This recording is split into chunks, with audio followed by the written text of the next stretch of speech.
KO'd boss and his crew swarm that car, pounding the glass with threats till Jane scrambles to drive off.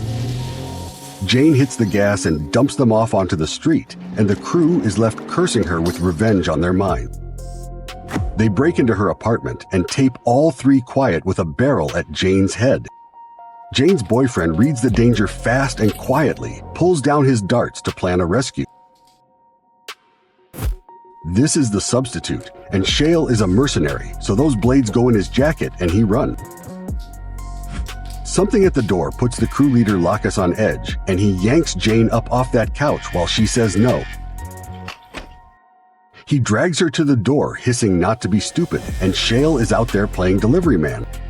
Lacus asks who Shale is. She says a friend, and a gun stays on Tay and the others to keep her quiet.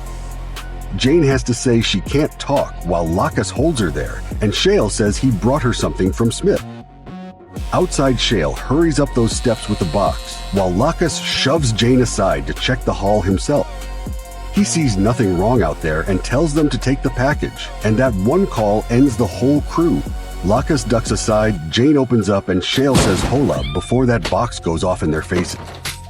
Jane swings that crutch into them again and again, and when Shale reaches for his gun, she stops him and yells to protect the kid. Lacus takes his chance and slams Shale down on the carpet, knocks that crutch out of Jane's hands, and the rest pile on with fists. A boot goes on Shale's throat, and Lacus sneers, "Welcome to my classroom." Lacus picks up the gun Shale dropped and checks the load, then asks if we're all enjoying this, while his man keeps Shale pinned. Shale finds his opening and puts a blade into the thug's leg, and I'd say the math just changed.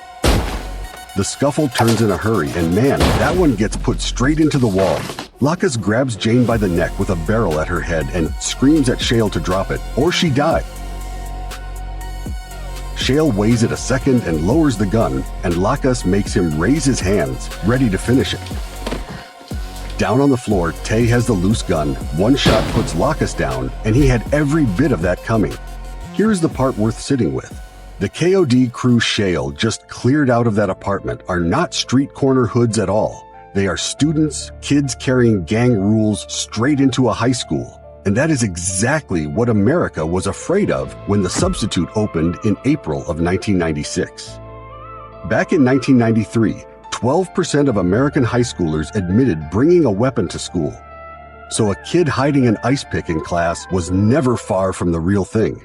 And by 1994, about 1 school in 10 had a metal detector at the front door, mostly in the big cities. It did get better later on, down to 4% by 2017, and student victimization fell around 70% between 1992 and 2013. All of it came before Columbine in 1999, 3 years after this movie, when nobody sitting in that theater yet knew what that name was going to mean.